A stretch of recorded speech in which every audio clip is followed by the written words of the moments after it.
Warning: this stream is rated for mature audiences. Viewer discretion is advised.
All right, ladies and gentlemen, welcome back to the Sleight of Game Shatterproof Theater. My name is Scotty, also known as ABC. To my right is Santa Claus himself. He even has the white beard because he's old as fuck. And yeah, hello, Legion Cage. How are you? You're muted. Well, okay, that works. I just like to point out that our guest today is not Slight. You might want to check your overlay, bud. Oh, yeah, good point. I don't know how anything works around here, and apparently neither do you, because you're always. I can't unmute my mic. You can't put up proper overlays. I mean, what are we doing here? No, nothing. We're not doing anything here at all. Yeah. Take the mislabeling of Slight as a compliment. It's the same old shit over and over again, you know. But yeah, hello. How are you? So Legion Cage, how old are you now? None of your damn business. He's younger than you and I, Scotty. I was gonna say I'm the youngest one in this chat room right now. You are. You are. I am. How are I don't you? look it, but I am the youngest one in this room right now. How is your old ass that's younger than both of us? It's old and achy. Old and achy? Yep. Should I play Billy Ray Cyrus? Don't break Cage's achy ass. His achy ass. You break your ass. No, please don't. Okay. I promise I won't. But anyway, thank you for wearing your furry head today. I appreciate you. I mean, at the very least, it looks like you have something on top there, and because there's no hair. So Yeah, I have. you no gotta hat you because gotta. that's my thing. I show up and wear hats. I don't really give anything positive to this No, you don't. podcast. Yeah, I know. I'm Right. here for the hat. Just hats. That's it. Yep. All right. So if you're listening to the audio version of the podcast, you're definitely missing out on the only thing that Cage contributes whatsoever to this podcast, and that is his hats. I mean, unless you can see through the podcast into the interwebs, and you can see the fabulous head adornments that have been gracing the center stage here since the beginning of time and space and the time space continuum and all that. Yeah. But that leads me to our guest for this evening, the beautiful head penis Iznib, who is We call it a dickhead over yeah, here. but dickhead. head penis is fun. Yeah, did you ever see? That reminds me, real briefly. Did you ever see some of the stand up for? Oh, who was the black guy back in the 70s when George Carlin was big? It's not George Carlin. Richard Pryor. Did you ever see Richard Pryor stand up? I've not. I'm aware of him. I should probably Yeah. make a point of Well, going back and watch some of his stuff. look some of that up because back in the 70s and the early 80s, his all of his uh, stand up was about race. Because he was basically like the first black guy to make it big in comedy, right? And I remember one of his stand-ups, he was talking about, well, you white people don't know how to curse. You'll be well, us black people over here will be like, you motherfucker and this and that, and you white people standing there going, oh, is that right, Peckerhead? Yeah, good stuff. Anyway, yeah, so Iznib, the man from across the pond who actually lives in a different country from us, and I didn't know there were other countries, but apparently this is a novel idea that you're like 5 hours ahead of us in some place called the United Kingdom. Yeah, I do apologise about that. It's a little known fact to many citizens of the United States that there are other places in the world. You probably don't Some know how real that is. It's Yeah, I way don't know. too real. Like way too real. Most Yeah. Americans don't understand that there are other countries, and if they do, they think there's some like slum. Of the Yeah, well, I United mean, States. well, as far as the United Kingdom is concerned, they wouldn't be wrong in that regard, but it's not that bad. Well, no, but yeah, America is it's a fascinating place from what little I've seen of it. If you've ever watched the Jerry Springer, that's essentially America. Jerry Springer show. land of extremes, if you say. All right. Some of the best things and some of the worst things. Yeah, which you don't have over there in the UK. You don't have any things. You're just like, yeah, that seems to be the contrast. That's the eternal conundrum, Scotty. Is do you want the worst things and the best things at the same time, or would you prefer not to have any things? So it's I guess it's grass is greener on the other side kind of situation. But we're very lucky to be here today. Let's take it from there. all right. That's Iznib telling me let's get on with this shit already. No. Oh no, I've got all evening, Scotty. If you want to, we can go deep, sir. All right. Well, we're gonna dig deep into the anal crevice that is Iznib's doom, and yeah. So I do remember seeing this game sporadically, but I never really saw like actual gameplay or anything until I saw you play it, and I wondered, what it was really like, and I was watching you play it back when this was probably almost a year ago on your channel, and the thing that I found hilarious about it was that, or maybe it was Steph Babies that I was watching play this, and then you picked it up a little bit later. The thing I found hilarious, yeah, I know. So much bullshit to fix here. Hold on, let me see if I can get this fucking thing to do the thing with the thing. I told you last time, there is no professional anything here at all. Professionalism is a state of mind. I thought you said that Iznib was a professional penis head. Oh, yeah, I mean, I mean, I don't know why I even bothered with that because his icon is just his stupid, ugly face again. yeah, you don't even need that. I mean, what kind of ego do I have where I'm doubling up my face? How many faces does one man need? I mean, Well, yeah, apparently several. Yeah, tiny nib. Yeah, that works on a couple of levels too. Anyway, so Doom, yeah, like I said, I think I watched Steph Babies play this, and then maybe you, and the interesting thing to me about Doom was how it was very intense. Like you're almost constantly being inundated with the various demonic creatures and that you're fighting. So it looked like it was to me it almost looked like one of the first biggest shooters that was out there to just kind of like, as opposed to maybe things that came before or maybe things that led up to it, like Bolo and some of these other tank style games. It seemed to be like the first thing where you were not only constantly inundated with enemies, but you had to kind of like barrel your way through, and you have to shoot and kill this thing and then turn to your right, and then there's immediately another one, and then as you're making your way through the course, there's just no shortage of enemies for you to kill, plus the blood and the guts and the sounds. I'm sure we're going to hear some of that in the playthrough here. The sounds were, I think, really interesting. The groaning and the death rattles and all that good stuff. So yeah, it's a very interesting game from a viewer and watcher perspective.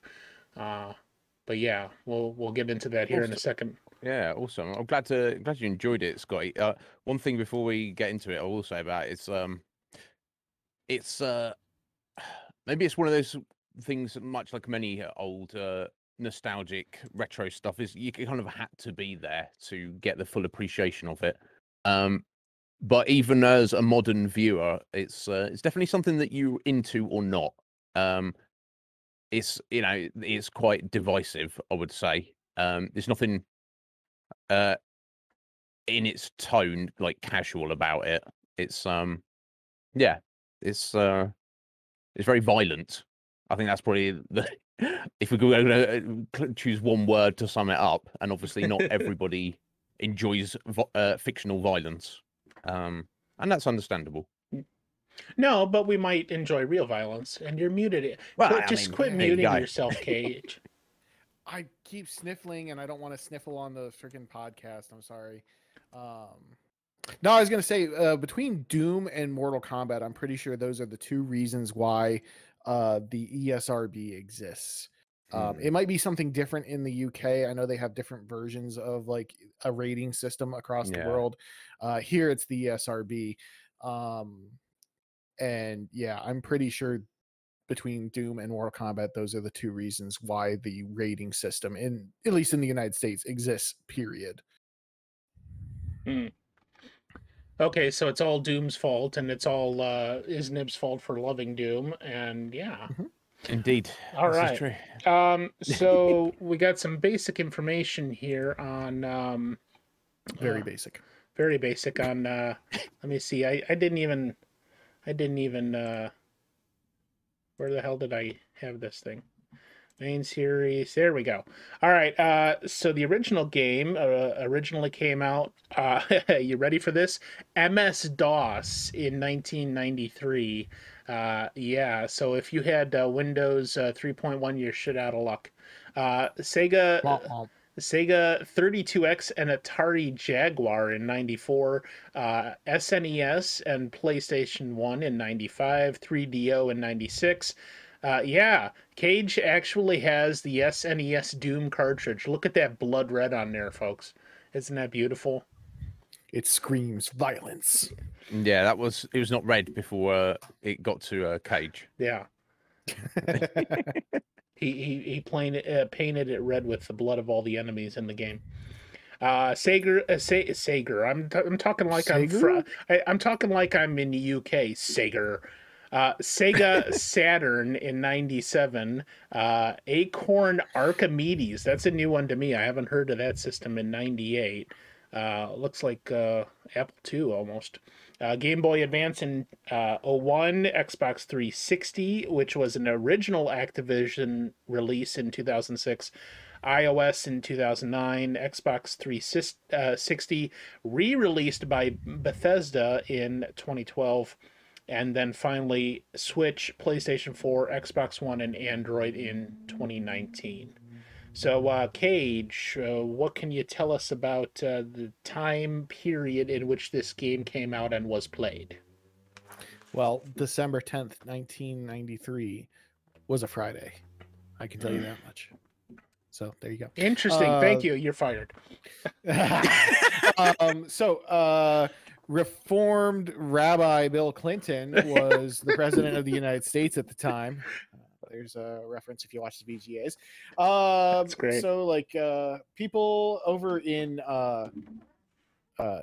Iznib's side of the pond apparently were listening to a song called Mr. Blobby by an artist, Mr. Blobby. Oh, wait.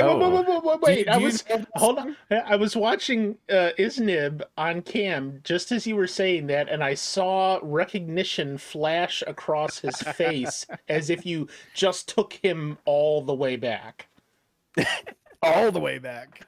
He knows. I'm not familiar with the song.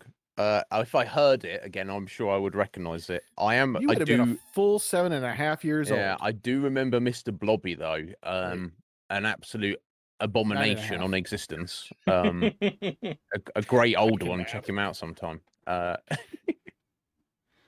Oh, geez. Wow. Okay, so yeah, that was that. Mr. Blobby by Mr. Blobby was like the #1 song in the UK at that time. Wow. Over here, we would have been listening to Again by Janet Jackson. It's interesting that I can actually pull to the UK side of the websites that I use for this kind of information for once. Sir John Major was the prime minister. You remember that guy? Do you know that guy? I do remember that guy. You remember that guy? No, he was not. He was a sir. He was knighted. I figured he was he? Oh, right. I'm sure he must have done something good then. He didn't play Doom. I'm sure of it. He did not play Doom. No. I did read somewhere that the Space Shuttle Endeavour actually put the repaired Hubble telescope back into orbit on this day in 1993, or December 10th, 1993. I shouldn't say this day. It is yesterday. Apparently, there's a plane flying directly over my house right now. It almost crashed into your house. You know what? Go ahead. I can't get rid of the roommates in the attic, no matter what I do. So, you know, but yeah, that was a little bit about 1993 itself on the day that Doom was released. How about that actual release of Doom though? When it came out, it got a bunch of different ratings, generally positive, except for. I mean, this was not day and date, but this version of the game is not considered very good at all. It was 1994 Game of the Year. Computer Gaming World named it number 5 in 150 best games of all time. Not sure when that was listed, but GameSpy, when they did a top 50 games of all time, they named it number 1. Some of these awards obviously very old, long after the actual release of it. You know, there's not a ton of like actual review information as far as that time period. A lot of like review places did not truly exist. There were some publications, but not massive to the point where they were later on. It sold an estimated 3.5 million copies by 9, and believed to have 10 to 20 million people estimated to have played it within the first 2 years of launch. Nice. Yeah. Obviously not everyone had a home computer having like an actual video game console was a little bit easier for most people. I Yeah. did actually manage to have this on a computer when I was younger. It wasn't the full version of the game though. It was a shareware version, which is basically a fancy term for demo. Yeah, they used to do this a lot back in that period. Apparently, I've heard Cage. They would they'd make a video game and kind of chop it up into 3 parts, and then they'd give the first third of the game away essentially for free, as Cage says, like a demo, but it's a full playable version. In the hopes that people would enjoy it enough that they'd buy the the next 2 parts. And it seemed to work pretty well. I think it kind of fell out of fashion roughly around that time. But that was apparently like a standard practice for PC video games back in the early 90s. Yep. But yeah, like obviously sold very well. The information I was able to find doesn't have a ton of information on Doom itself. It seems to have more of like the franchise, but it was a very, very well, like, and it was like kind of that game that people like talked about, you know. It was 100%. Oh, Doom. Did you know Doom, dude? Have you played Doom yet? You know, going back to that shareware thing, the idea was that you like just kept on sharing it with other people. Yeah. Like you'd put the You pass disc it in, along to your install buddy. it on your computer and pass it on to your buddy. And then to your point is you would actually go and hopefully go buy the actual game. That's what LimeWire was for. I think LimeWire was around in 93. Probably not quite yet, but I do remember that. Maybe in the later 90s, LimeWire and viruses and a whole bunch of other bullshit. Now I do see right here. I think we talked about it. I apologize. I can't remember if we actually talked about it before we started or not. But talking about the ESRB over here, Doom for the 32X was one of the first games to be given an M for mature rating. So yeah, it definitely had a hand. I guarantee it was one of the games that they were looking specifically at when they were creating the ESRB here in America. We can't allow that violent smut to infiltrate the minds of our children. Yeah. You failed. All right. So we're going to take a quick commercial break, and then we're going to come back. Iznib has provided us with a playthrough of the OG Doom, although he's playing it on the Xbox 360. But, you know, it's all the same because it's just different renditions, I think. You know, slightly different versions, so it's all pretty much the same.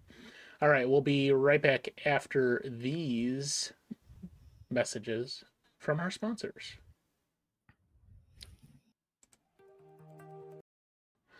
All right, welcome back. Don't buy a goddamn thing that you saw in the commercials. It wasn't worth it. It's not worth it. No. All you need to buy is Doom. And you can buy this game and play it because Iznib recommends it. So let's see here. We got get the thing with the thing. There we go. Now we got a playthrough. And hold on, I gotta get this in my headphones. There we go. I get some good volume. Already you're shooting shit, man. Yeah, it starts straight away. It goes quick. Yeah, there's no real hanging around. Although I feel like official Doom and its sequels and stuff are fairly tame compared to some of the stuff that's made in the modern community. Yeah. But more on that later, I expect. Yeah, so why don't you start, Iznib, by explaining to us like the premise of the story and how the gameplay lays out. There's a story in this game? I mean, take very, very loosely, very technically, and the more it goes along, Cage, it gets far more tongue-in-cheek. So it's set in an alternate future Earth, where certain scientific industrial corporations called the UAC. I'm not sure that's the name of the main company. I don't know what that stands for. I just don't remember. But essentially, they're like a mining corporation that goes into space, into the solar system. They try to mine Mars, and that in a conjunction with weird science, I guess, would be the best way to put it. They kind of open a portal to hell. Hell is a real dimension, and you all these demons and demon-like entities kind of arrive in our dimension of reality. How fun! Yeah, it's a good start. You play as a lone marine of that company, kind of the military arm of them, who doesn't have a name or background or a story. He was referred to as a Doom guy, because he's the guy you play as in Doom. And as time's gone on, it's kind of almost people feel that's like his official name, like that. You know, the name's Guy, Doom Guy. It's like, why would you call your kid that? I mean, but anyway, who can say? But anyway, the premise, the story, kind of is just a framework for the gameplay. As you can see, it's a first-person shooter. Not quite the very first-person shooter, but kind of the main one. I guess we'll just take a brief aside here to mention the progenitor of Doom, a game called Wolfenstein 3D, made by the same company, the same developer, which is basically the same game. And if I understand correctly, is considered the first-person shooter video game. Now, there were certainly other video games that were in a first-person perspective before that, but I think it was the first one where you were the primary gameplay was just running around in a 3D environment shooting things. Wolfenstein 3D was a far more basic premise. You are a lone soldier, but you're killing Nazis rather than demons. It was pretty revolutionary at the time. Same difference. Yeah, well, yeah, essentially, yeah. I guess the enemies in Doom are a bit more variety. But yeah, different games. Similar idea. Right, that's all. Yeah. But at the end of Wolfenstein 3D, you get to fight Mecha Hitler. So yeah, they did. Mega Hitler. Mecha. Oh, Mecha. Yeah. Robot Hitler. You have to check that out sometime, Sky. And while it was a good game, and I did actually play that. I'll say I played it. I was aware of it before Doom was released. I was aware of Doom. I feel, and I'm sure most people feel, that it was certainly the progenitor to this game. Doom is the game that has the lasting legacy behind it. But the gameplay itself is very simple. It's you first-person perspective. You're in a 3D environment. Your goal is in each level to find the exit. There are enemies to kill and that are trying to kill you, spread throughout the level. There are weapons to find. There's ammo to collect, and a little bit very light resource management. You do have health and armor levels, ammo levels, and you just pick items up by running over them. So in theory, you should have to manage your resources, but it's certainly in the first Doom and the official game, it's not too difficult. I'm currently here playing on the difficulty level called setting called Ultra Violence, which is the 4th of 5 difficulty settings. Isn't the biggest or the highest one Nightmare? Yes, there is one more difficult than this called Nightmare, which is, I mean, I could have played on that. I generally, when I play a lot of custom levels on Doom, I think generally most people use Ultra Violence as a benchmark. I don't know the specific differences between Nightmare, but it's considered generally a bit too difficult, which it might not have been for this, but I feel that Ultraviolence is the go-to difficulty. Well, and I got to imagine after, so many years, this being one of the primary games you played when you were really young, like you were saying, seven and a half. After probably so many playthroughs, like there's no maze aspect left to it unless it randomizes, right? These levels you're seeing here, I know like the back of my hand. Yeah. It's not. I just rushed through them. I think that's where the beauty of the modding community comes in for those who do love the game, because if you there's an endless supply of new content, so to speak. Mods and all sorts of things. We can talk about those in a bit more detail later on, I guess. Yeah. But so the premise is very simple. Get to the end of the level. You don't have to kill enemies, but obviously getting through the area without killing them. Yeah, I mean that's the fun, of course. Cage is that is the the idea of the game. I'm sure there's people who do like challenge runs where they'll try and complete a level or set of levels without killing anything, or even if that's sometimes that's probably not even speed runs, all sorts of things. That's not necessarily something I lean into, but so what like when you go to sit down and play this game, what is your goal? I mean, what are you looking for out of the gameplay at this point in your life? Oh, personally, for me, this is my comfort game, I guess. Something, because you know me, Scotty, I play a lot of lengthy story-based and involved RPGs and tactical things, right? Stuff that is either very engaging or requires some level of thought or planning or strategy. For me, Doom is the complete opposite of that. It's it's, as you can see, it's very basic, simple gameplay. Right. This is like my unwinding game, I guess. I go through stages of playing it while indulging it for like a few weeks on end before taking a break. But I do seem to be always come back to it.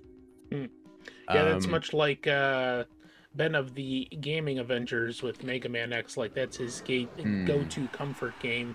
He can always pick that. He knows that so well. Yeah. That he, I guess for an outsider would maybe say, "Oh, Ben, why are you playing this? You know exactly what to do. You know what's coming up. You know how to time your jumps, when to attack, what to attack."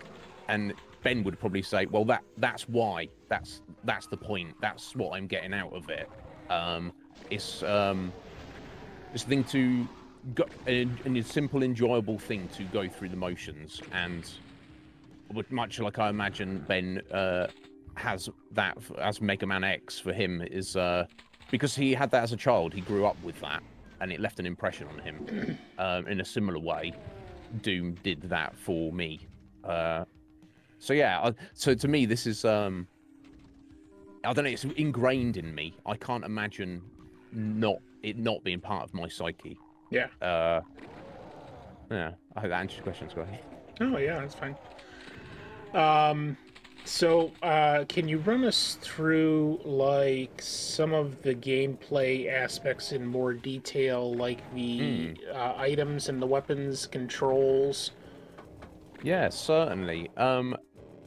It's the original controls. This was before, because it was before first-person shooters. It was there was obviously it's on PC, and most people think of PC as being if you're familiar with first-person shooters, your basic controls. Assuming playing mouse and keyboard would of course be mouse and WASD for your movement. That was not on the original Doom. The original Doom was very awkward. There was essentially it was done on the directional keys on your keyboard. So you'd move forward and back, and then left and right would just turn you left and right on the spot. You just rotate. Which you could, I'm sure, with even if it's not inborn into the controls, you could set it up with hotkeys. I got to imagine, you know, that sort of transition came across and is now pretty much the standard for PC gaming for, you know, mouse and keyboard. You know, WASD is a standard because I think of the comfort level of having your hand sitting on the desk. You know, and let's say you've got you're right-handed or left-handed. I'm right-handed, so I've got my mouse on the right hand of the keyboard, and my left hand, you know, can sit comfortably on WASD Yeah. to operate those two controls with the separate hands at the same time. Yeah, indeed. You said WASD, and I had, like, for the life of me, for like a good 30 seconds, I had no idea what the hell you were talking about. Fair enough. That may not. Is that not what the kids call it? Yeah, I don't. That may be like not the actual term, because you said WASD, and yeah, I've just heard it called WASD, mostly by Markiplier and like other. Okay. I will admit that I have never heard that term before, but then I guess I've never really spoken to anyone about it in detail. But I've always said WASD. What WASD though, I guess also works. I knew what Scotty meant though, Kate, Yeah. so that's my Yeah, excuse. because he pays attention to me, son of a bitch. But yeah, it's a very simple concept, Scotty. You, like I say, you don't have to kill enemies; you just have to get to the end. But of course, the fun and tactically sound, it's better to kill the enemies. And taking out your aggression. Yeah, oh yeah, that was what it was all about. Yeah, definitely. You start with a kind of a. You probably noticed from the gameplay, I'm using a pump action shotgun. They did that in the sequel Doom 2, and I suppose for this podcast and in my own mind, I did kind of think of them as the same game. There was a few minor adjustments to the sequel. A couple of extra weapons were added and things. The levels were overall kind of more expansive and imaginative, I guess, for better or worse. But I do kind of think of them as the same game. But yeah, you do just start with like a little pistol handgun, which you'll use until you get a shotgun. There are several other weapons, and the gameplay just mostly is about twitch reaction shooting, making sure your shots are on point. In modern iterations of the game, you do actually have like pinpoint accuracy. If you're playing something, a mod like say like Brutal Doom or something like that, which is my go-to. Here it's more kind of general direction, and the game will work out if an enemy is hit or not if you were close enough to its general direction when you fire. Well, it wasn't controlled, as you were talking about the controls a few minutes ago. It wasn't controlled via like any other first-person shooter nowadays, where the mouse, it just it was just literally the keys. Around. Yeah, I think you just turned on the spot and you pressed control to fire. and that was it. I think you're right to a certain extent on the sequel. You were talking about the sequel, Doom 2, and kind of how did you put it? It feels like the same game to me. So like, I think that was kind of a general consensus, is that it was Doom, more of like Doom 1.5 versus Doom 2. It had a bunch of quality of life improvements, but it wasn't really different. I think Doom 3 is where they hit their stride, and Doom 3, to my understanding, at least of the retro Dooms, I don't know about the two Doom newer 3's ones. Doom 3 is a completely different game, and I think was and considered the best. Considered the best. Again, not necessarily including the two newer games. I know the two newer games are very critically acclaimed. But I'm not sure if they are. I'm not sure if. And can you really ever judge them? You think about retro games, right? As a primarily retro streamer, Scotty dabbles in the retro stuff. Scotty has no interest in the modern stuff, right? Like, can you really like look at it objectively? Maybe you can. but most people are going to have those retro goggles on, and Yeah, it's of going to course. be, you know, oh well, yeah, Doom 3 is the best one, period. Like there is no question versus the Yeah. other ones. I'm just slightly shocked. I've never heard that statement before, Cage. I've heard people say Doom 3 is trash, and I've come to its defense. It kind of sits outside of the series a little bit, I feel. It's nothing like this, but it's nothing like the modern Doom either. It's still a good game, but I've never heard anybody say it's the best. I thought you were Well, I literally mean- joking when you said that, Cage. No. Oh. What I had read and what I had remembered hearing people saying, because you know, Doom 3, to my understanding, was the first one to like, it was designed specifically for with consoles in mind, I should say, with consoles in mind. And I remember, I don't have it anymore, but I had got like the pack that was on the collector's edition pack on original Xbox. And came with like a nice steelbook case, and it not only did it have the full version of Doom 3 on it, but it had Ultimate Doom and Doom 2 on the disc as well. And yeah, like I can't find it here, but when I was looking over the information about the game and the ratings, is that somewhere in here they talked about Doom, the first Doom, being like the weakest of the trilogy. So, Okay, yeah. I guess it's, to me, it's so different that I don't even think of it as a trilogy, I guess. that's But fair. I suppose it is if they named it Doom 2 and Doom 3. Excuse me, and there wasn't a Doom 4. So I guess you, from that perspective, you definitely can look at it as a trilogy. But interesting, yeah. Yeah. To me, it's like if you said to me, "Oh, I'm going to play a little bit of Doom," or I say that to you, Cage, yeah, playing a bit of Doom today. If I say that to you guys, you can assume that it's going to be Doom 1 or 2. It's not going to be Doom 3.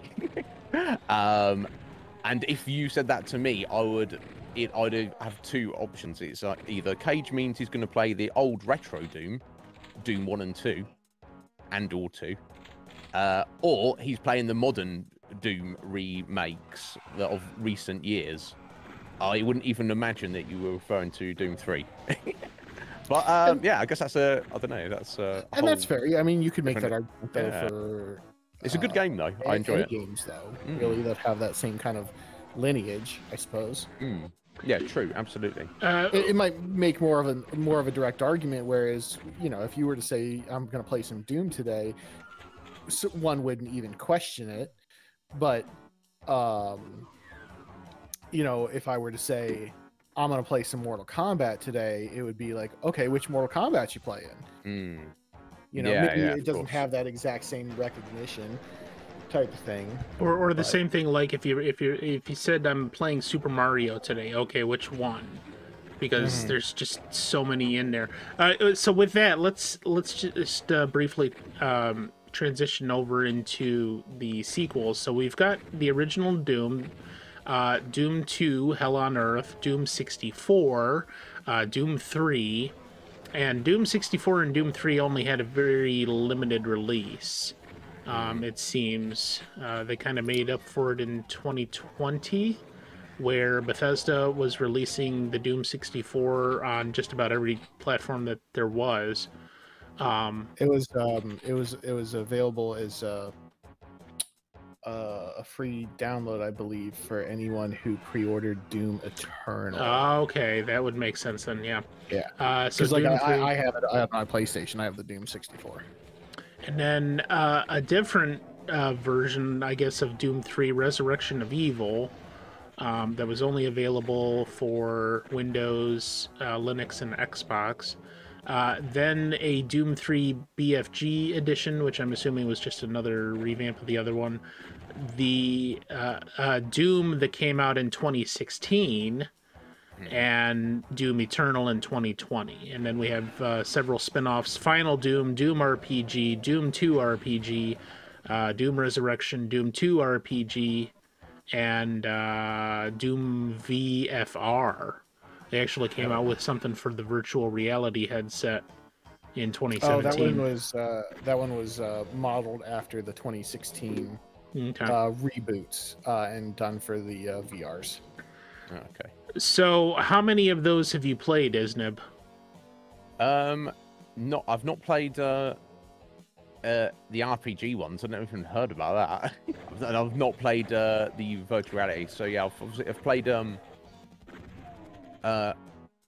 obviously the original Doom 2. Final Doom is it's basically 2 extra level packs put into Doom 2. So I guess you should briefly touch on the structure of the original Doom in terms of levels. Doom 1, which you're seeing here, is split into 8 levels with a 1 secret level for a total of 9. You get to the secret level by getting I think I'll get to it in this. There's a second exit hidden in one of the levels in the episode, as they refer to it. And that whole episode, this is essentially the shareware version that was free to everyone. These 8-9 levels that you're seeing here, me play. There was 3 episodes released, and that was Doom 1. Later on, they released a 4th episode, and then combined, they called that the Ultimate Doom as a package. Doom 2 Hell on Earth was obviously the sequel, and that they dispensed with the episode format. They were just 30 levels in one package, so to speak, because obviously they weren't doing the shareware split thing at this point. Yeah. I think it's 30 levels with 2 possible secret levels. And then they released 2 kind of additional full sets of 32 levels after that. And Hell on Earth with those 2 included for, well, if you add that, that's being 96 levels. That is, I believe, what is considered Final Doom. I have absolutely played all of that. I have played Doom 3, and while I do enjoy it, I'm shocked to hear anybody say it's the best. I have also played a decent amount to completion of Doom 2016, and while it is a completely different vibe as far as I'm concerned, it's good. It was an excellent game, and it's good to see the Doom legacy carried on into the future of video games. It's still going strong. I did play a little bit of Doom Eternal, but I don't know why it was. I just wasn't really vibing on it at the time I tried it. It is while it is the continuation of the series and the legacy, is for me it's a different type of gameplay. Even though maybe from an outsider's perspective, be like, oh, here's a first-person shooter. What's the difference? The only difference from an outsider's point of view is one's retro and one's modern. There is some subtlety to it, to me, that it's not just that. Or maybe it is, I don't know. Maybe it's the retroness of original Doom lends to its simplicity of gameplay, which, while the modern Dooms are not complicated, it's the same premise. Explore an environment, find out where you've got to go, kill everything in sight. There is I don't know, there's something lost for me as I guess a legacy Doom player. As to those RPGs, I'm looking at the info here, and it's they were all mobile. So you had Doom RPG that came out in 2005, and if you want to look that up, it was released for Brew and Java ME, but with like a mobile app system. Oh. Okay. And Doom 2 RPG was released in 2009, developed and published by ID Software in 2005, and then in 2009 came out for BlackBerry, Windows Mobile, etc., etc. So I assume you might be able to find some ROMs of those games. Yeah, I'm somewhere. sure someone's come up with something to Because be able to play them. That probably would maybe combine your two loves here between just shooting everything until it's dead, and an RPG, where you're maybe doing turn-based combat and item curation and all that. I'm curious to at least to see what it would be like. maybe just look for a YouTube video rather than dive into myself. Yeah, to get a look at it. But yeah, I've not even heard of those, honestly. Then, of course, there's also novel series, comic books, tabletop games. Looks like there might be some... Oh, there's movies? Yeah, 2 movies. Doom in 2005. Oh, yes, I remember seeing that with The Rock in it. Yeah, Doom 2005 and then Annihilation in 2019. I got to go back and see Annihilation. I remember seeing the first one, but that was years and years ago. Yeah. So, you know, Doom is you talking about Doom, and I was looking at your channel there, and so 2 things. One, have not played any Doom games on stream, according to your channel, except for Brutal Doom. So I guess I'm gonna poke you and prod you here, and I know that your channel is set by your producers, of which Scotty is one of, I believe. You know, don't slander me like that. Is there plans for Doom to like be had on your stream other than Brutal Doom? And then, what exactly is Brutal Doom? So to answer your first question, Cage. I mean, if I'm not against playing the modern Dooms, that is to say, Doom 3 onwards. If they're not on my list, I have no overriding desire to cover them on the channel. But if the producers were to add an addition, they would really want to see that. I wouldn't veto it. I wouldn't be against it. But it's not on the list by my own. You know, by me putting it there myself. Is there any reason for that? Just like something you don't want to share necessarily on stream? Yeah, I'm poking. No. They're good, fine, excellent modern first-person shooters in their own right. But when you say Doom to me, they are not what I think of. This, what you're seeing here, well, maybe this isn't even the best example, but the retro Doom, Doom 1, Doom 2, and anything from the modding scene that is put towards that to me is the true essence of what the word Doom means in video games. So it's OG Doom or nothing. Yeah, in theory. I have already, as you can see, I've covered the first 2 episodes of Doom 1, which is everything you're seeing on the podcast today, and the following episode, The Shores of Hell. I did that a long time ago when I did my extended 15-hour stream to beat you, Cage, but obviously you've smashed that record now, so I'm in the dust. Obviously I wanted to play a variety of things, and I was like, yeah, let's just do a little bit of Doom. So that's the only thing that is on the list for me. Again, that would only be covered if the producers desire it to be. I can live without it because I can play it at my own time.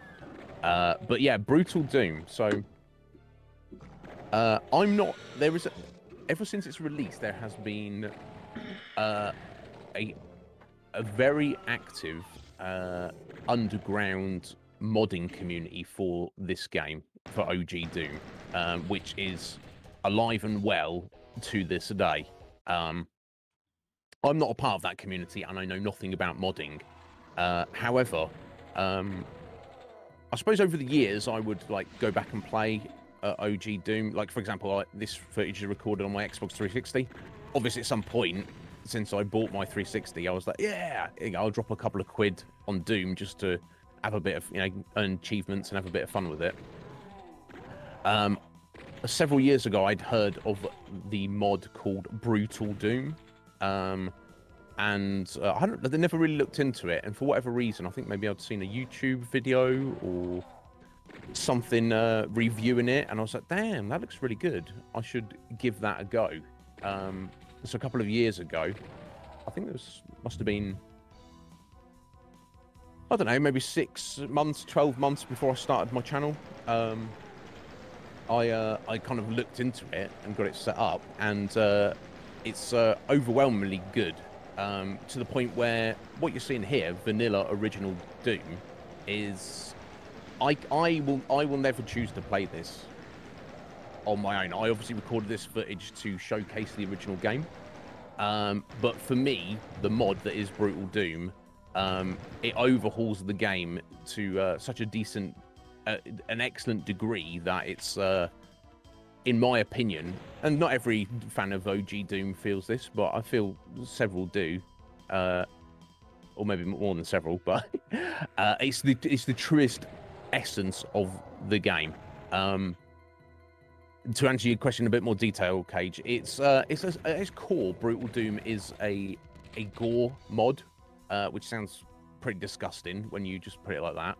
It, as you see me killing these basic enemies here, you see they all drop down dead, and they all drop down dead in the same way.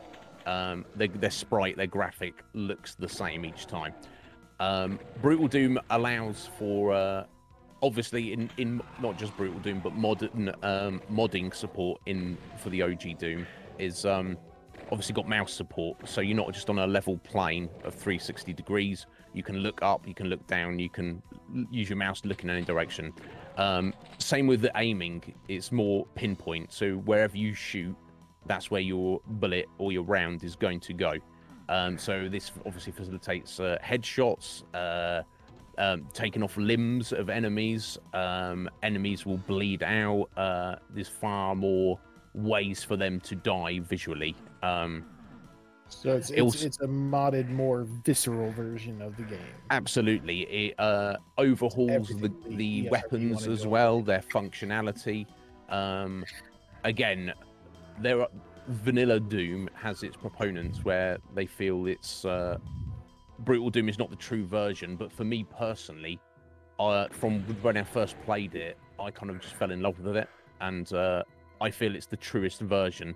It's the weapons are overhauled in such a way that they are more powerful, generally speaking, but the enemies are that much more dangerous. They have overhauled AI. They will dodge attacks. They will in essence, use cover. They will try and ambush you, try and flank you, and all sorts of things like that. Obviously, I would have loved to have recorded that footage but that is not strictly speaking the game we are discussing today. That's all right though. You could probably hit Iznib's YouTube. And indeed, Scotty. He's got the archive, so you could probably search in his archive to see that if you want to. Indeed. Yeah, I've already covered. I think all of the base games, the Ultimate and Final Doom, and even a few couple of custom levels made by random people in the world that I thought were particularly good, worthy of showing on stream, rather on YouTube. But that's very niche. I certainly don't expect anybody to specifically go hunting. All of a sudden, you're going to have 200 more views on that tomorrow morning. No. Anyway. All right. Let's take a short break here, and we're going to come back for the second part of the playthrough here after a short commercial break, and talk some more about like the memories and the nostalgic feelings that Doom holds for you. So stay tuned. We'll be right back.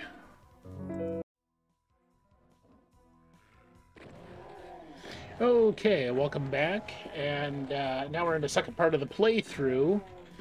And the scene hasn't changed much. It's still like blood and gore and guts and Iznib laughing maniacally.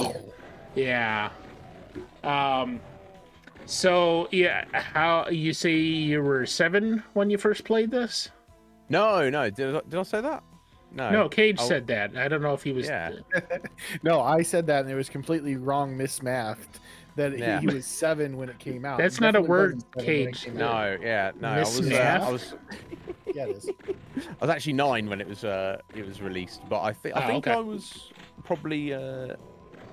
I think I must have been like about 10 years old. I'm lucky that my parents let me play this game, really. I mean, I know it's like, by modern standards, it's graphically pretty tame. Yeah, we're like, just... pixelated blood. Ooh, yeah, quite. Oh, wow. But for the time, it was quite it's quite full on. You never really not really seen anything quite like this. Did you have to beg your parents? No. I think I was, as I say, I was introduced to Wolfenstein 3D. I think I was just I don't know the circumstances. I was taken into my stepfather's work one time just because he had to look after me, but he had to go into work as well. And the office he worked in, he had his own office in the building, so he didn't, I don't know what his everyday work was like, but of that day, he didn't do any work. He was like, "Hey, kid, sit here, watch me play this video game." I was like, "Okay." I wasn't upset about this. I was like, "Oh my god, I've never seen anything like this. This is insane." And I think then he probably when the Doom was originally released, because obviously he was already a fan of Wolfenstein, him and everyone in his office was like super hype about it. Well, I think they kind of like set up LAN parties at work. Mm-hmm. I mean, sounds like a pretty good job.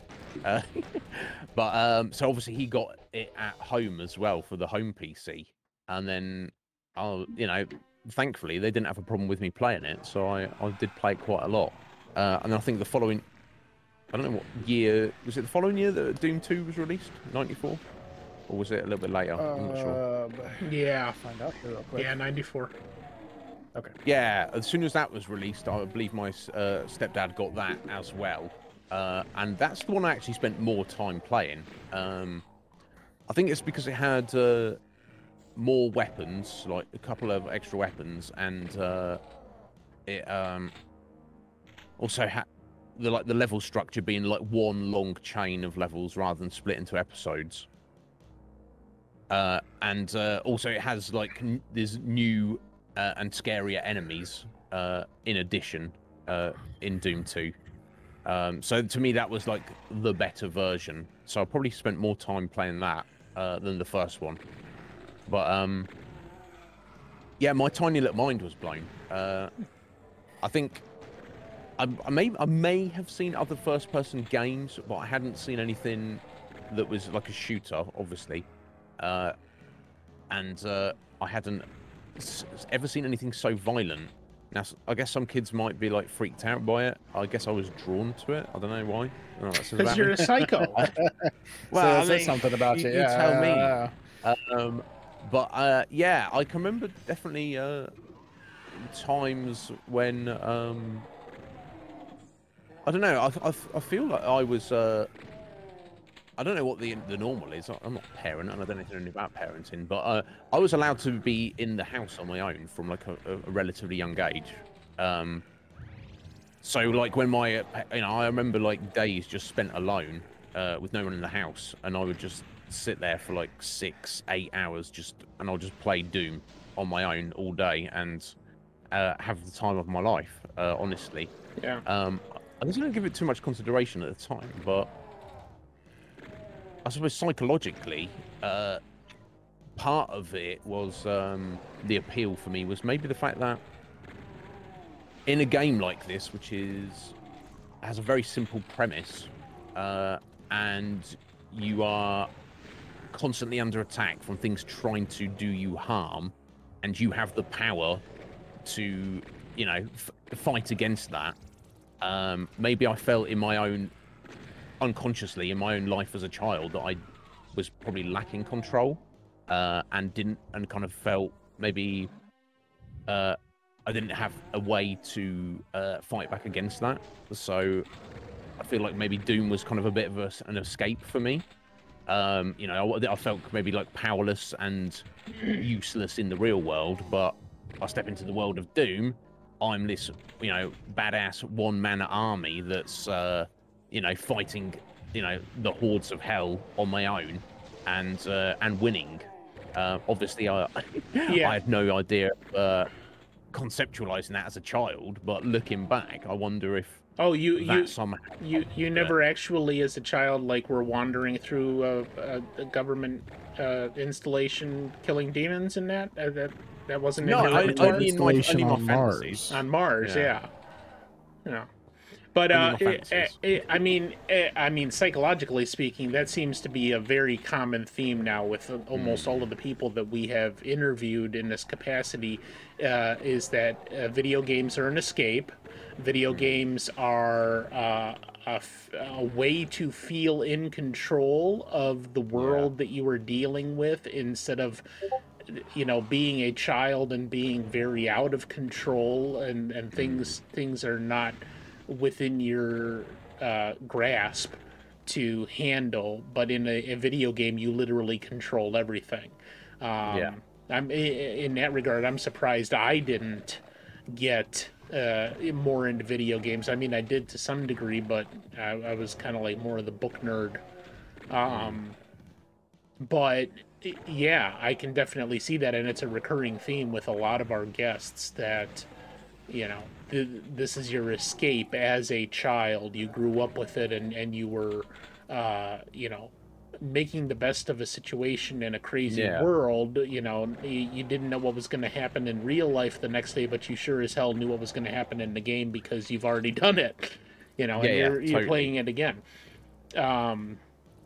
So yeah, I can totally see that, and especially with a game like this, which I'm seeing a lot of elements that are very similar to even like the kind of platformers that I grew up with, Mario 1, Mario 3, things like that, where there's a level of repetition to the gameplay, not only the levels that you're going through. You know pretty much what to expect, and maybe there's going to be some random things thrown at you. The further you get, the harder it gets, but you're going to play it again and again and again, and eventually the repetition is going to hone itself into exactly when to do the button mashing and when exactly to move over here and do this, because you've already done it 27 times. Absolutely. So yeah, I see a lot of those same elements. Cage, I think we have several outstanding questions from our live chat. We had a couple, yes. Ben from the Gaming Avengers did ask, how old were you when you first played it, and was it hard to get? But you kind of actually already answered that. But thank you, Ben, for the question there. So, and then I apologize because I didn't write down who it was. I believe it was Root who actually did throw it out there. It was Root who threw that out there. What's something from modern gaming tech or features FPS games have now that you wish the original Doom had? I could imagine probably like mouse aiming, but yeah, definitely. Maybe beyond that, like what would you think? One thing that's definitely a part of the majority of modern shooters is the health system, where you obviously know this, Cage, and I'm sure Scotty is probably aware of it, even if he's not delved into it. But in modern shooters of almost any kind, competitive or single player, you although modern Doom doesn't do this to its credit, you kind of like recover damage over time. So you will die if you take a certain amount of damage in a certain space of time, and then if you don't take a damage for a certain period of time, you'll be like fully recovered again. Which for realism's sake, it doesn't really make sense in, say, like Call of Duty. You've just been taking 3 bullets to the chest. I'm just going to duck down here for 30 seconds. I'm absolutely fine now. Makes absolutely no sense, but that doesn't matter. That's a modern convenience gameplay mechanic that most fans of shooters do prefer, and it makes sense.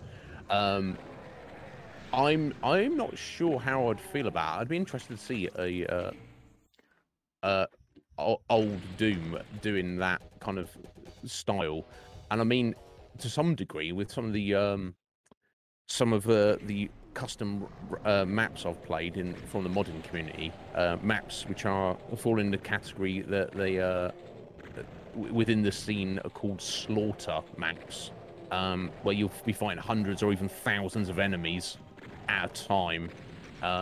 It's kind of like that in the sense because it doesn't really matter what your health or armor scores are. You will, if you're not precise with everything you're doing, you will kind of die instantly anyway.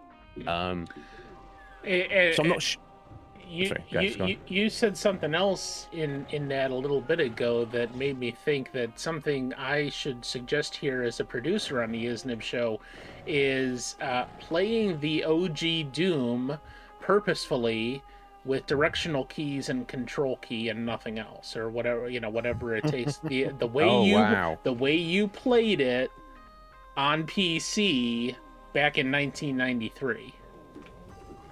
Wow, that'd be a nice challenge, I think, on the Iznib show.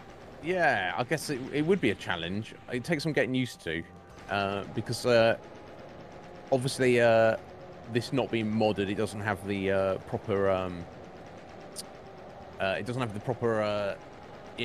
play. You can't look up and down with a mouse or your stick. But I do have. As I'm playing this on Xbox 360, I do have a controller where I've got two sticks, one to move and one to look. Right. So although I only have one plane of looking, it's still got that fluid movement. Yeah, but this is the Xbox 360 version, right? Indeed.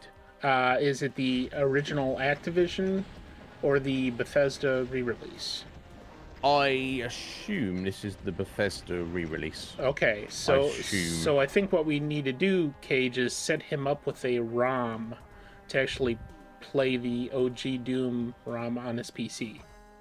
Yeah, well, so I do have that. I would just need to uninstall Brutal Doom for a bit. But yeah, I mean, I don't know how exciting that would be to people, Scotty, but fuck all the other people. This is what I want. You do realize people come to your stream and listen to you talk for like an hour at a time, and then bugger off when you start playing a game. Yeah, right? Exactly. I haven't seen Iznib play a game on his stream since 1993. So yeah. I mean, it's nothing is off the cards. But like I say, I would definitely regard that as a challenge thing rather than something that I would specifically want to do, just because of how married to Brutal Doom I am, so to speak, and how difficult it would be to get used to that gameplay style and deal with that. That's interesting. Yeah. Did we have any other outstanding questions? I don't think. We do not have any outstanding questions. All right, so I just restarted the playthrough, so we're actually running a little bit long, which is fine. We can jibber jabber, as Iznib so succinctly puts it, a little bit longer here. And if anybody has any questions for Iznib, being the resident expert on Doom, please put them in the chat now. We'll ask them real quick here. And I wanted to ask you, first of all, do you remember the actual first time that you played this?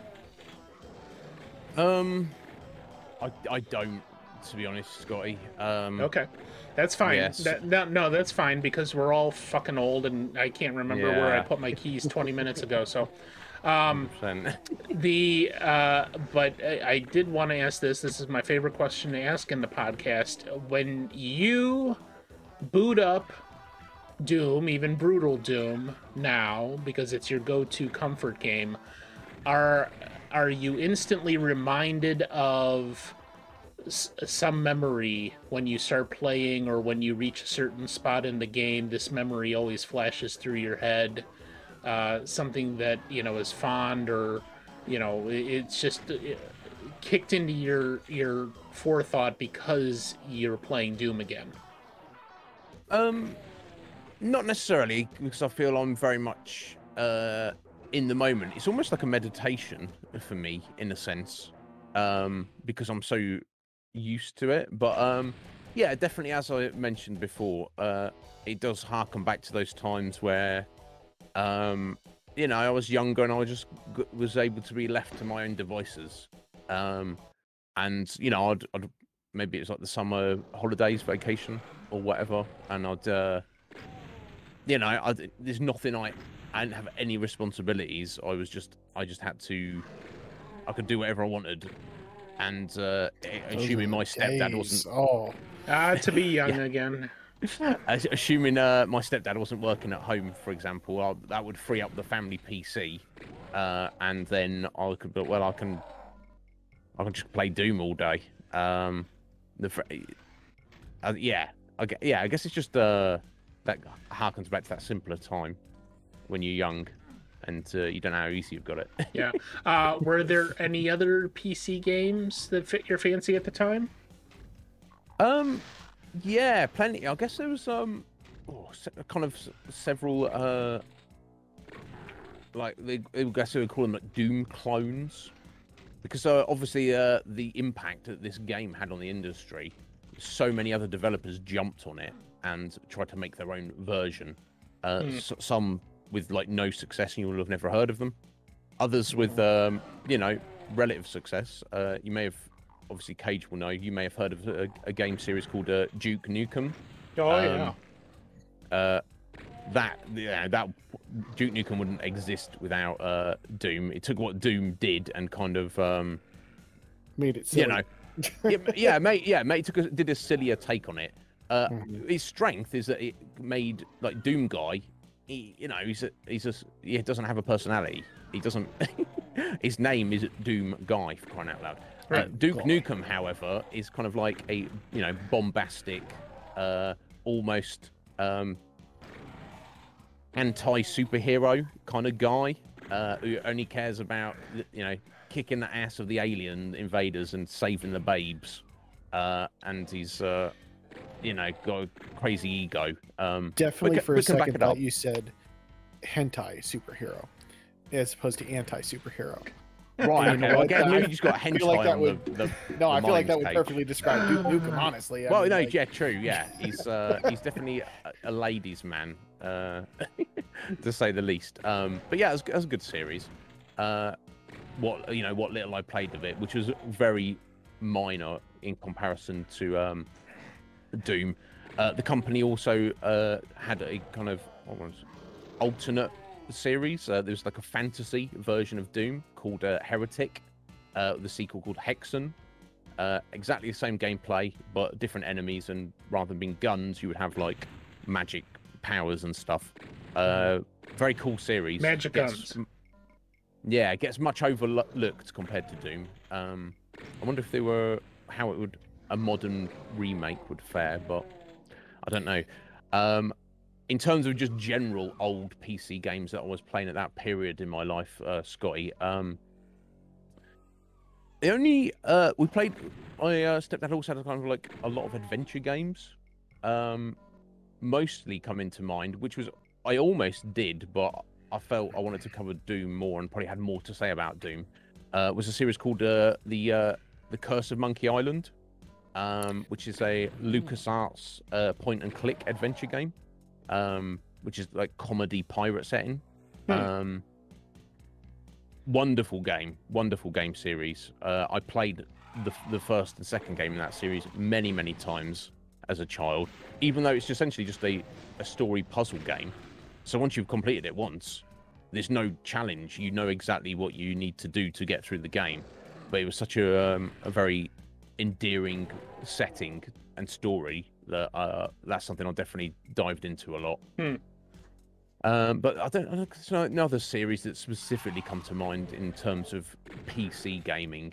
I think it was probably let me see. I think so. If I was spending all my time on this kind of 94, 95, 96, I think it wasn't too much.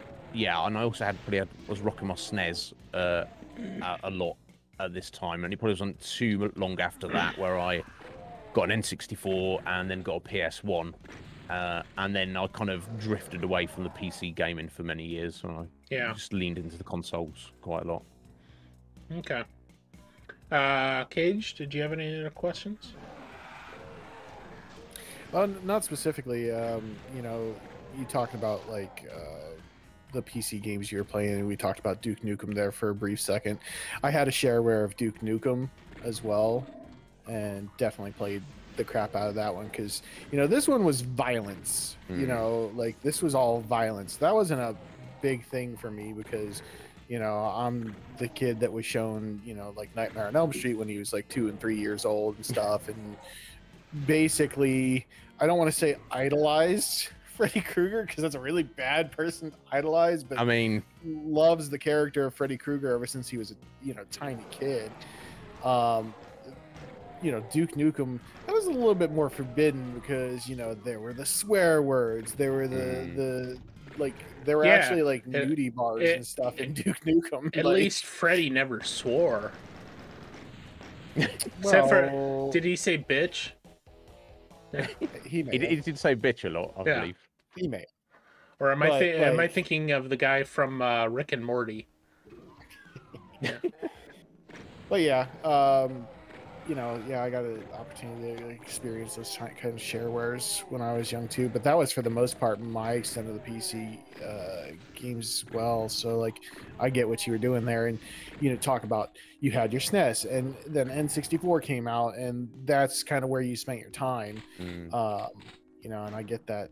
One other fairly famous game that you did not mention when we were talking about the clones, and almost any FPS game could really be considered a clone of like Doom or Wolfenstein 3D, just because the lineage is just traced all the way back there. But System Shock, which is obviously the predecessor to BioShock, is considered a clone of Doom. Interesting. So, I have never played it, and I know nothing about it. I recognize the name as you say it, but I don't know it at all. I know very little of the System Shock games. I know there are 2 of them in the actual System Shock series. I know the second one is getting remastered or like remade here at some point.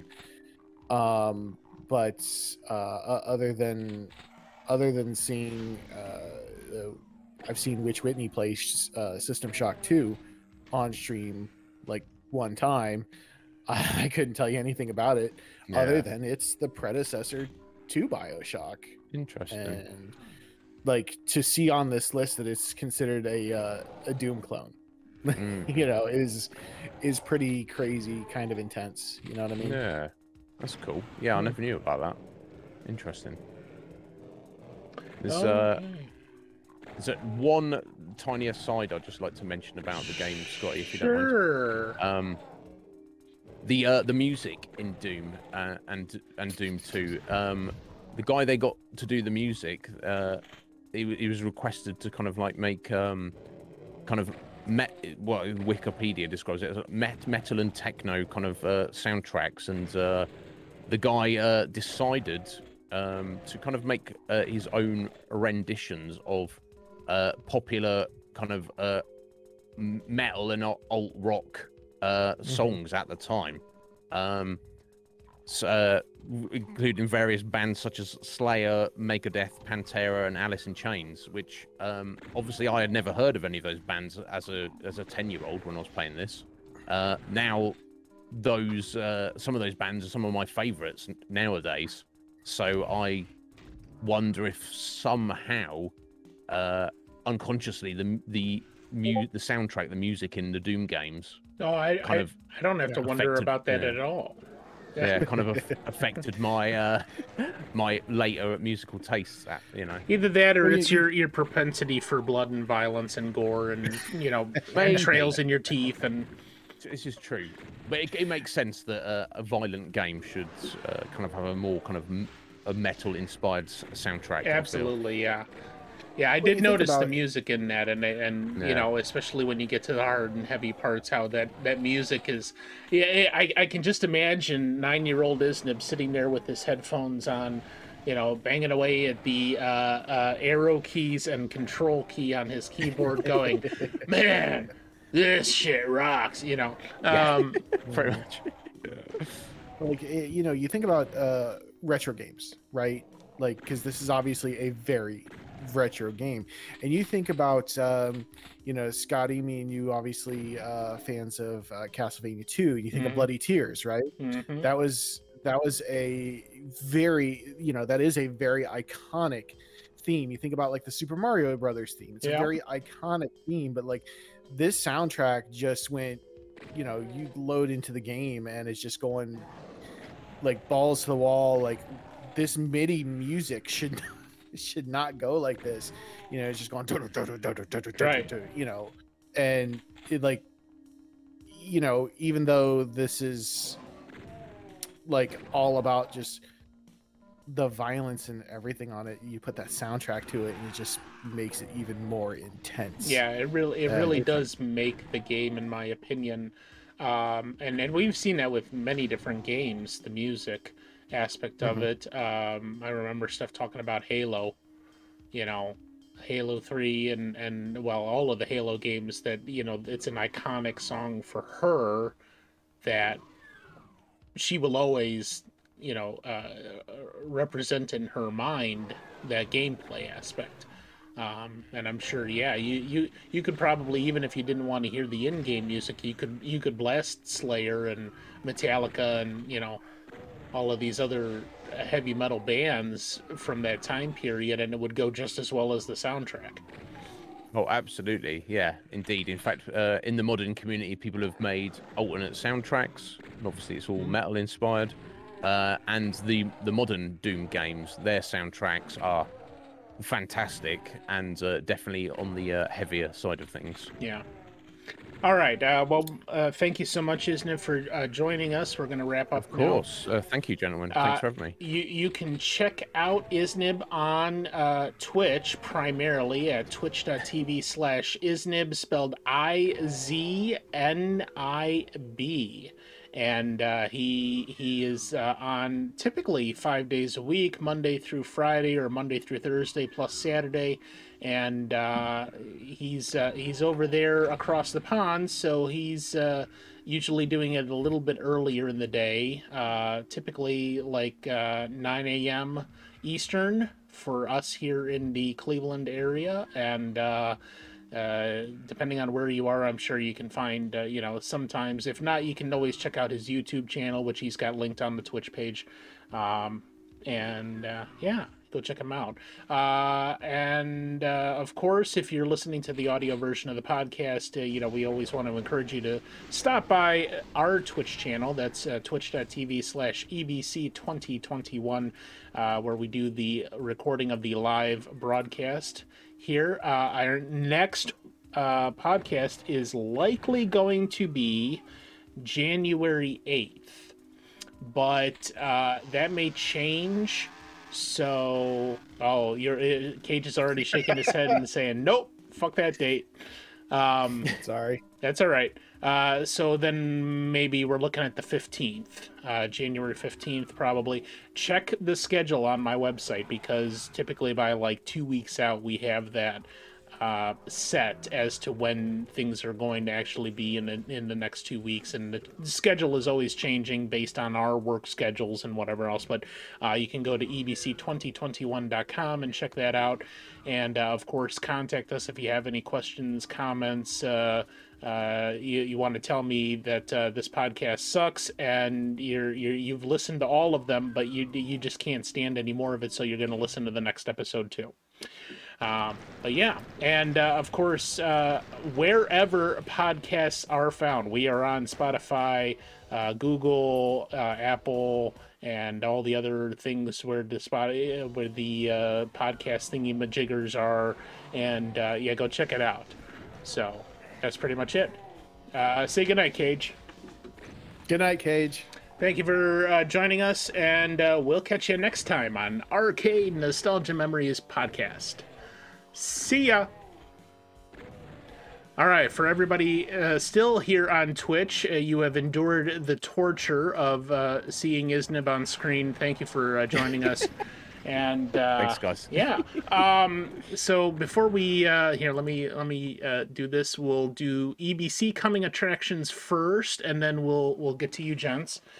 Later tonight, Cage presents Cage Match Wrestling Seasons Beatings, the pay-per-view event that is premium. That starts at 10 p.m. Eastern. Can you give us a little bit of info on that, Cage? Seasonings beatings, Earthling. Yes. Tonight will be our first premium event. This is the culmination of the last two events that have happened for Saturday or Sunday night cage match. The winner of the Global Championship tournament, JT Humal, will be facing the owner of Cage Match Wrestling, Shane Youngblood, for the Global Championship to declare our first ever men's global champion. On the line also tonight, the other three championships within the cage match wrestling world.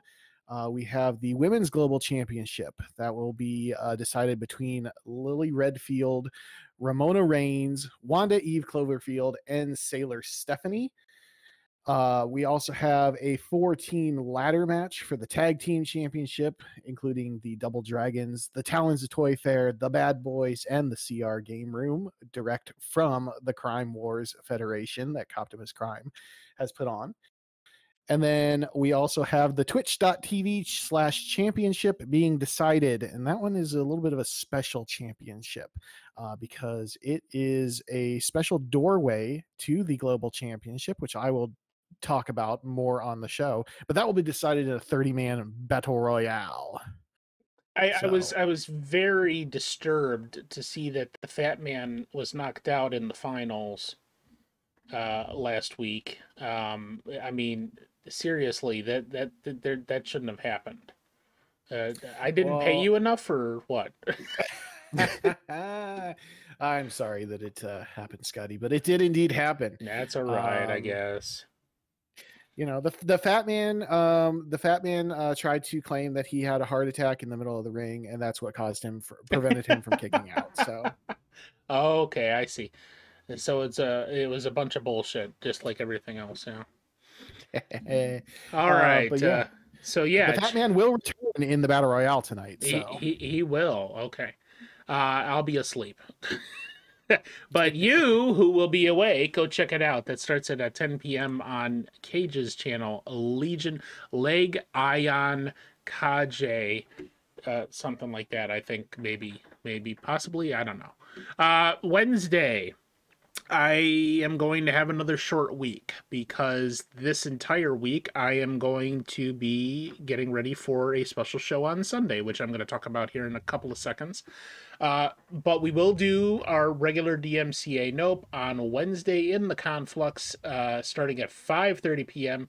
This is our second in the DMCA Disney Doubles series. So we had Pinocchio from 1940 and Pinocchio 2022 last week.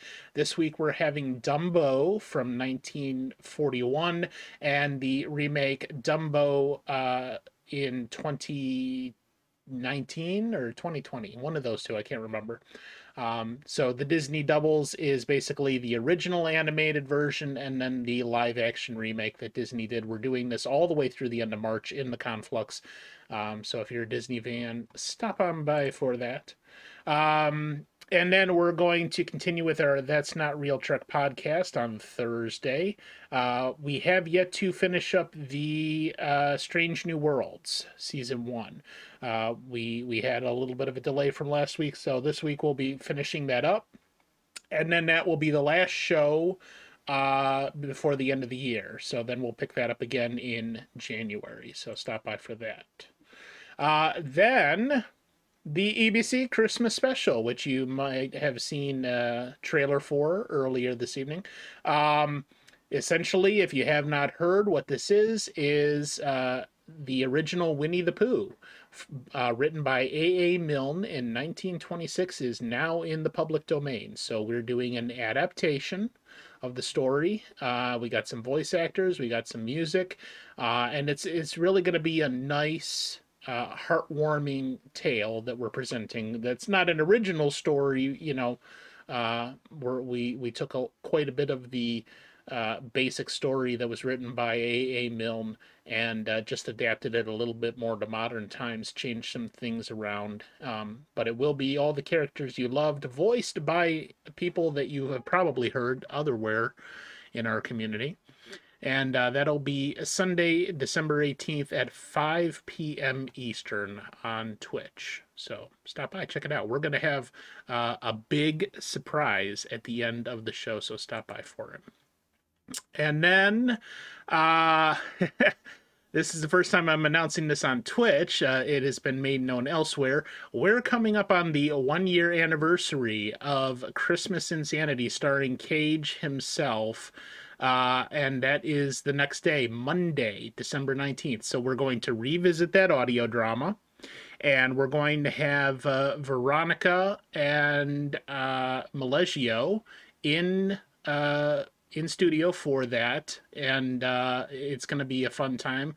Cage is not going to be there so much in person. He's going to be working because he's a son of a bitch, and yeah, Wah, wah. wah wah. But yeah, he will be reenacting in yeah. How do you say that? He's gonna be with us in spirit. So he's gonna make that face that he made for the Christmas Insanity poster in spirit at work, and all his coworkers are gonna be like, "What the fuck is wrong with you?" So stop by for that. If you have not heard Christmas Insanity, this will be the best time for you to hear it. So stop by for that on Monday, December 19th.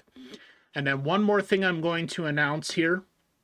I had previously said something about this in the Conflux. I have I used to, as a child, do cross-stitch projects. It's been many years since I've done that, but I purchased a small little one to kind of get back into that. That's going to be my next Rec Tech on the day after Christmas, on Monday, December 26th. I will be doing a Super Mario cross-stitch on stream, so if you're interested in that sort of thing, some music, it'll be very calm, relaxing. We might even have somebody in the booth with us, you never know. And we'll have some fun with that. So that's what's coming up for my channel. Aside from Seasons beatings this evening, Cage, what else do you have coming up on your channel? To be honest, nothing. Not a damn thing.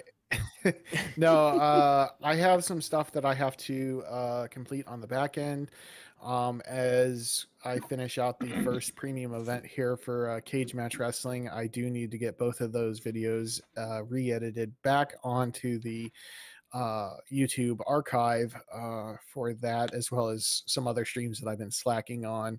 And I've just got to honestly prepare for the Christmas season. So my streams will probably be unannounced and very few and far between until after, well, probably until our next episode of RCADE, honestly. Yeah. Maybe that first week of the new year, but I'm not sure how much. How far did you get in Castlemania?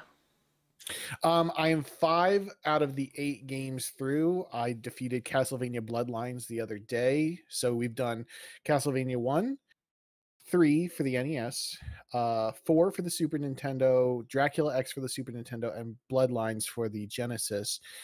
So now we have 3 Game Boy games coming up, and that's Castlevania Adventure, Castlevania Adventure 2, Belmont's Revenge, and then Castlevania Legends. So yes, I'm hoping to pick those back up very quickly, but beyond hopefully being able to get with Iz and continue our Lone Wolf series, I may not be on Twitch much myself over the course of the next couple weeks. Yeah, well, it's always a busy time for a lot of people. I look at it like our family doesn't typically get together unless it kind of works with everybody's work schedules. Sometimes some of us are working on the holidays, so we don't always get together. So the holidays, if I'm not personally working, and now that I've got a new job, I'm not going to be working the holidays if I can help it, unless there's some kind of really nice incentive for Uber or something. So that's going to be my relaxation days now, where I might actually stream on Christmas Day or something. We'll see what is going on. So Iznib, Cage mentioned Lone Wolf. Can you talk about that, and then anything else coming up on your channel? Yeah, certainly. Legion Cage joins me. We've covered the first book, Lone Wolf series, written by Joe Diva. They are choose your own adventure stories, fighting fantasy stories.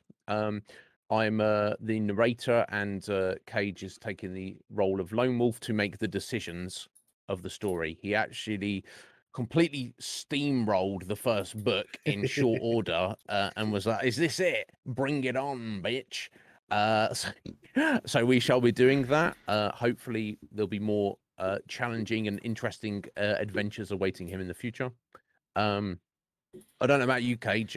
If you were you know, Christmas aside, holidays aside, if you're happy to do once a week on a Thursday, that, you know, work allowing at least, sir, that would work very well for my channel. But I'm at your disposal. But we'll that's all the time that Cage is happy to chonk through that. I am happy to have him, and I appreciate him. The series does get more involved and interesting as we go along, for sure. We with my solo content, we are deep into Elden Ring. I've only died like 460 times so far. So that's probably about 4,607. yeah, so probably about 10% of the way through the game, Scotty. Indeed, greatly enjoying it, regardless of the frustrations I sometimes have with the game. We've also recently started Persona 5 Royal. We'll be returning to that tomorrow. Only done 3 streams on that so far. I'm greatly intrigued by that game. 2 very lengthy RPGs there that couldn't really be any different from each other, that I'm very much invested in. Also yesterday, we had the long-awaited return of Steph Babies and Casual Mer on the channel to get back to our Borderlands series. Unfortunately, due to technical issues, we couldn't actually play any of the game. Yeah. But it was nice to have a chat with Yeah, I was for a little bit. I was reviewing the VOD because I was working at the time that happened, and I'm going through it, and I'm like, okay, you know, yeah, first Iznib has some tech issues, and then everybody reloads, and then all of a sudden, Mur never paid for it. The son of a bitch must have stolen it way back when, and they finally caught on to it. He seems like the kind of guy. He just steal all his Xbox games. Yeah. But you know, if you can get away with it, that's on him. They because obviously they are you know, they have busy schedules themselves. So I'm not sure exactly on scheduling of that. It will probably be Saturdays. And I think they did possibly mention Christmas Eve as our next one, but that will be slowly gone through over the coming months. I hope we shall see how that goes. But yeah, that's I think that about covers it at the minute, Scotty. Okay. All right. So that's pretty much it for episode 3. Like I said, so probably January 15th. Either that or January 22nd, because then Cage and V are going on vacation after that, I think. So yeah, 15th or the 22nd is going to be our next episode.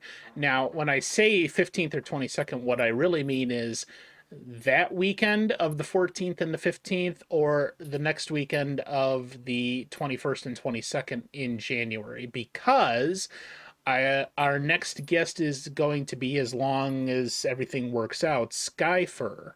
And he's going to be presenting the Xenoblade Chronicles, which is his brand new favorite game, and will be until something else dethrones it. But I mean, he absolutely has fallen in love with the trilogy that he's currently playing. He's on game 3 now, and he wants to present that. So as long as everything works out, the caveat really is the timing, because Sky is in Indonesia, in Jakarta, and he's 11 hours ahead of me and Cage. So we really have to work out the timing of when that podcast is going to be. So we'll see what it is. Just check on the website, my website, and you can see when that is going to be. And like I said, I would say probably by the first of the year, or the first week of January, I should have that more set in stone when that podcast is going to be, one of those 2 weekends. So that's pretty much it. All right.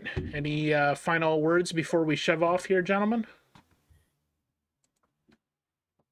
Bye. Silence. Crickets. Thank you for having me, guys. I appreciate it. It's a long time coming, but thank you. You're welcome. I had no choice. Yes, we blackmailed you with alligator gooseberries. Yeah, or you gotta whatever watch the out for fuck those you call alligator that. gooseberries. Very Crazy, dangerous. crazy Brits that can't talk. But far superior to the reformed rabbi Bill Clinton. Yeah, So. yeah. Bill Clinton gave us his blessing in the old rabbinic method. Now, all right, we're gonna go see Witch Whitney. Thank you all for joining us. Don't do anything I wouldn't do because Iznib will literally shove gooseberries down your throat if you do anything that I won't do. I mean, it's not going to be a pretty sight. There's going to be alligators. There's going to be Cage wearing hats. There's going to be all sorts of wrestlers just milling around going, what the fuck are we doing here? Are we just like some kind of entertainment for you? Are you not entertained at all by the wrestlers with the gooseberries and the alligators and Cage just like, Cage is the ringmaster in all of this, just kind of like, da-da-da, okay, band, now play the music. And yeah, it's crazy. You people are crazy. Thank you. Adios. See ya. Good night. Bye.